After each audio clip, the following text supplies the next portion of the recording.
ജനനായകൻ ദളപതി വിജയുടെ ഏറ്റവും അവസാനത്തെ സിനിമ എന്ന ലേബലിൽ വന്ന് ഭയങ്കരമായ ഒരു എക്സ്പെക്റ്റേഷൻ കൂടി ജനങ്ങൾ നോക്കിക്കണ്ട സിനിമയാണ് ഈ ഒരു ജനനായകൻ എന്ന് പറഞ്ഞ ഒരു സിനിമ. ഇതിൻ്റെ റിലീസ് തടഞ്ഞു വയ്ക്കുന്നു, സർട്ടിഫിക്കറ്റ് കിട്ടാതെയാകുന്നു. പിന്നെ ജനങ്ങൾ ഓരോ ദിവസങ്ങളും ഈ സിനിമ എന്നിറങ്ങും എന്ന് വരുന്നുള്ള കാത്തിരിപ്പ് ഇങ്ങനെ കൊണ്ടുപോയി അവസാനം സിനിമ റിലീസായി. ഞാൻ എൻ്റെ ആത്മാർത്ഥമായിട്ടൊരു അഭിപ്രായം കണക്കെ പറഞ്ഞു വെച്ച് കഴിഞ്ഞാൽ, ദളപതി വിജയുടെ ഒരു അവസാന സിനിമ എന്ന ലേബലിൽ പരിഗണിക്കപ്പെടാൻ വേണ്ടി പോലും ഈ പടം ഇല്ല. ഒരു നല്ല സംവിധായകൻ, ഒരു നല്ല സ്ക്രിപ്റ്റ് അങ്ങനെ എടുക്കണമായിരുന്നു. എനിക്ക് പൊതുവേ എച്ച് വിനോദിൻ്റെ സിനിമകളോട് എനിക്ക് ഒരു താല്പര്യം എനിക്കില്ല. എച്ച് വിനോദ സിനിമ ഭയങ്കര ഒരു ആവറേജിനും താഴെ വന്ന സിനിമകളൊക്കെയാണ് എച്ച് വിനോദ് ചെയ്തുകൊണ്ടിരിക്കുന്നത്. തീരൻ അധികാരം 1 എന്ന് പറഞ്ഞൊരു സിനിമ എങ്ങനെയോ ക്ലിക്കായി പോയെന്ന് കരുതി പിന്നെ എടുത്തിട്ട് സിനിമകളൊക്കെ ഭയങ്കരമായ ഒരു മോശം സിനിമ എനിക്ക് തോന്നിപ്പോയത്. അതേ കണക്കാണ് ഇപ്പം ജനനായകൻ തോന്നിപ്പോകുന്നത് എനിക്ക്. നല്ല പ്രതീക്ഷയായിരുന്നു അവസാന സിനിമയിൽ, എല്ലാവരും നല്ല അഭിപ്രായങ്ങൾ പറയുന്നുള്ള കാര്യങ്ങളൊക്കെ വെച്ച് അങ്ങനെ വന്നൊരു സിനിമ തന്നെ കരുതി. പക്ഷേ ഇത് എന്താണ്, ഒരു സുഖമില്ല ഈ പടം കാണാൻ. നമ്മൾ എന്നും വിജയനെ എങ്ങനെ കണ്ടോ അതേപോലെ തന്നെയാണ് ഈ ഒരു പാറ്റേൺ. വിജയൻ എങ്ങനെയാണ് നമ്മൾ കണ്ടുകൊണ്ടിരിക്കുന്നത്, ഇതിപ്പം മാസ്റ്റർ ആയിരുന്നാലും ലിയോ ആയിരുന്നാലും ആ ഒരു ഫോർമാറ്റ് പിടിച്ച് തന്നെയാണ് ഈ സിനിമ അവതരിപ്പിച്ചിരിക്കുന്നത്. ഒരു പുതുമയില്ല, ഫ്രഷ്നെസ് ഇല്ല, ഒന്നുമില്ല. ഇതെന്തിനാണ് ഇങ്ങനെ ഒരു സ്ക്രിപ്റ്റും കൊണ്ട് ഈ അവസാനം ആ പടം നമ്മൾ ഇതിൻ്റെ എച്ചിരുന്ന് പോയെന്തിനാണെന്ന് വെച്ച് ഞാൻ ചിന്തിക്കുന്നത്. അല്ലെങ്കിൽ ഇതൊക്കെ എന്തിനാണ് ഈ സിനിമ ഏറ്റെടുത്തു എന്ന് ഞാൻ പിന്നെ ചിന്തിക്കുന്നത്. സ്ഥിരം ക്ലീഷേ സാധനങ്ങൾ, സ്ഥിരം ക്ലീഷേ. ഇതിൽ വിജയുടെ ഒരു ഇൻട്രോ സീനുണ്ട്, ഒന്ന് കണ്ടിട്ട് നമുക്കൊന്നും അങ്ങോട്ട് തോന്നിയില്ല, ഒന്നും തോന്നാത്ത. ഇത് വിജയുടെ ഒരു എൻ്റയർ കരിയറിൽ തന്നെ ഏറ്റവും വേസ്റ്റ് ആയിട്ടുള്ള ഒരു ഇൻട്രോ സീൻ. വേസ്റ്റ് എന്ന് തന്നെ പറയണം, 100% വേസ്റ്റ് ഇൻട്രോ സീൻ എന്ന് തന്നെ പറയണം. ഇതെന്ത് എടുത്ത് വെച്ചിരിക്കുന്നതെന്ന് ചിന്തിക്കുന്നത്. പിന്നെ അനാവശ്യമായ കുറേ രംഗങ്ങൾ, പാട്ടുകൾ, പൂജാഹിജൊക്കെ ഉണ്ട്, എന്തിനാണെന്നറിയാൻ വയ്യ. പിന്നെ മമിതാ ബൈജുവിൻ്റെ ഒരു കഥാപാത്രം ക്യൂട്ട്നെസ്സും കാര്യങ്ങളൊക്കെ വാരി വിതറി എന്തൊക്കെയോ കാണിക്കുന്നു. ആ ഒരു കഥാപാത്രത്തിന് ഡെപ്ത് എന്നൊരു സാധനം ഫസ്റ്റ് ഹാഫിൽ പോലും ഇല്ല എന്ന് വേണം പറയേണ്ടത്. പിന്നെ മറ്റൊരു കാര്യം പറഞ്ഞാൽ, സിനിമ പ്രഡിക്റ്റബിളാണ്. നമുക്ക് ഓരോ സീൻ കാണുമ്പോഴും ഇന്ന ആളിപ്പം മരിക്കും, ഇന്ന ആളപ്പം മരിക്കും എന്നുള്ള കാര്യങ്ങളൊക്കെ നമുക്ക് പ്രഡിക്റ്റബിളാണ്. പിന്നെ കുറേ ബാക്ക്ഗ്രൗണ്ട് സ്കോറ്, മ്യൂസിക്, ഫൈറ്റ്, അതും ഇതുമൊക്കെ കാണിച്ച് ഫസ്റ്റ് ഹാഫ് ഇങ്ങനെ പൊയ്ക്കൊണ്ടിരിക്കുകയാണ്.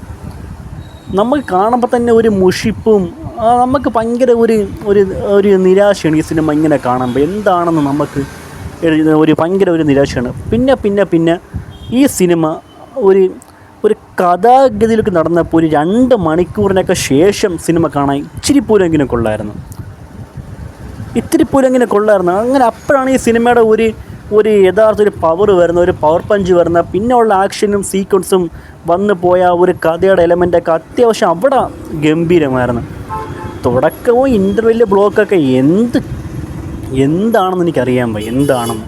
ഞാൻ പറഞ്ഞ പോലെ ആ ഒരു സെക്കൻഡ് ഹാഫിൽ കഴിഞ്ഞ് 2 മണിക്കൂറായിട്ട് അങ്ങോട്ട് മാത്രമേ ഈ പടം കാണാൻ വേണ്ടി കൊള്ളൂ. പിന്നെ അനിരുദ്ധിൻ്റെ ബാക്ക്ഗ്രൗണ്ട് സ്കോർ വർക്കൊക്കെ സൂപ്പറായിരുന്നു. അതൊക്കെ ആൾറെഡി ഹിറ്റാണ്. ആ ഒരു പാട്ടും ബാക്ക്ഗ്രൗണ്ട് സ്കോറും ഹിറ്റാണ്. അത് വെച്ച് പലയിടങ്ങളിൽ ദളപതിനെ കാണിക്കുന്ന ആ ഒരു ഫോട്ടോയും കാര്യങ്ങളും, അല്ലെങ്കിൽ ആ ഒരു സ്റ്റിൽസും കാര്യങ്ങളൊക്കെ, ആ ഒരു സീക്വൻസൊക്കെ മാത്രം കൊള്ളാം. പിന്നെ ഇദ്ദേഹത്തിൻ്റെ പാർട്ടിയായ TVK എന്ന് പറഞ്ഞ ഒരു പാർട്ടി പേരിച്ചാണ് ഇദ്ദേഹത്തിൻ്റെ പേര് വെച്ചിരിക്കുന്നത്, ദളപതി വെട്രി കൊണ്ടോൻ, TVK. പിന്നെ അത് മാത്രമല്ല, ഞാൻ നേരത്തെ പറഞ്ഞ പോലെ ആ ഒരു ഫസ്റ്റ് ഹാഫ് സെക്കൻഡ് ഹാഫിൻ്റെ ആ ബിഗിനിങ് തന്നെ അങ്ങോട്ട് പോകുമ്പോൾ പക്ക പൊളിറ്റിക്സാണ്. ഇതിൽ ആരൊക്കെയോ എയിം ചെയ്ത് പറഞ്ഞൊക്കെ, മേ ബി സ്റ്റാലിനെയൊക്കെ ആയിരിക്കും അവരുടെ പ്രവർത്തനങ്ങളും കാര്യങ്ങളും അതിനെയൊക്കെ ഒന്ന് ട്രോളുന്നതും ആക്ഷേപിക്കുന്നതും പോലെയുള്ള ഒരുപാട് കാര്യങ്ങൾ കാണാൻ വേണ്ടി പറ്റി. പിന്നെ ഇതിലൊക്കെ എന്തെങ്കിലും എഡിറ്റിങ് കാരണം അറിയാൻ പറ്റും. മറ്റേ കരൂർ ദുരന്തം, അതിൻ്റെയൊക്കെ ഒരു സൂചകമായിട്ടുള്ള കുറച്ച് കാര്യങ്ങളും കാണാൻ വേണ്ടി പറ്റി. അങ്ങനെയൊക്കെയാണ് ഈ സിനിമ ഇങ്ങനെ റൺ ചെയ്ത് പോയിക്കൊണ്ടിരിക്കുന്നത്. ഒരു പുതുമയോ കാര്യങ്ങളൊന്നുമില്ല, ക്ലീഷേ പടം തന്നെയാണ് ഈ ഒരു ജനനായകൻ എന്ന് പറയുന്നത്.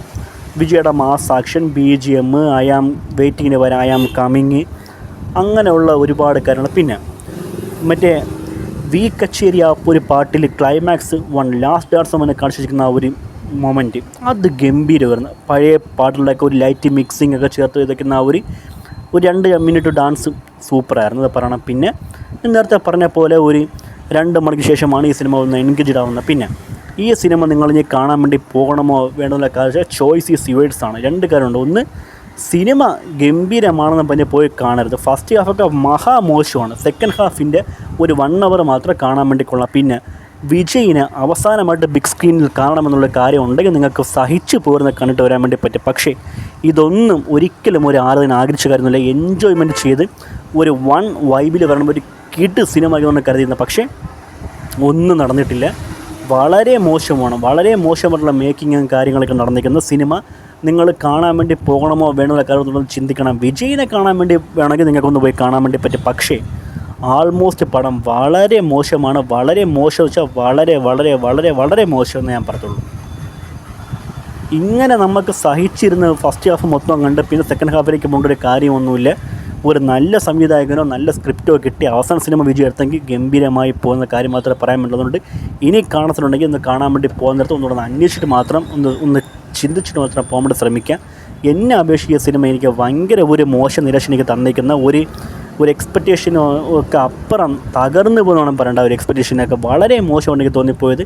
ക്ലൈമാക്സ് എത്തുമ്പോൾ മാത്രമുള്ള കുറച്ച് സീക്വൻസുകൾ മാത്രമേ കൊള്ളൂ. പിന്നെ ഈ ബോബി ഡിയോളിൻ്റെ കാര്യം പറഞ്ഞു കഴിഞ്ഞാൽ അത് അയാളെ പെർഫോമൻസൊക്കെ കുറച്ച് എടുത്തൊക്കെ കൊള്ളാമെന്ന് മാത്രമേ പറയാൻ വേണ്ടി പറ്റൂ. അല്ലാതെ വേറൊന്നും പറയാനൊന്നും എനിക്കില്ല.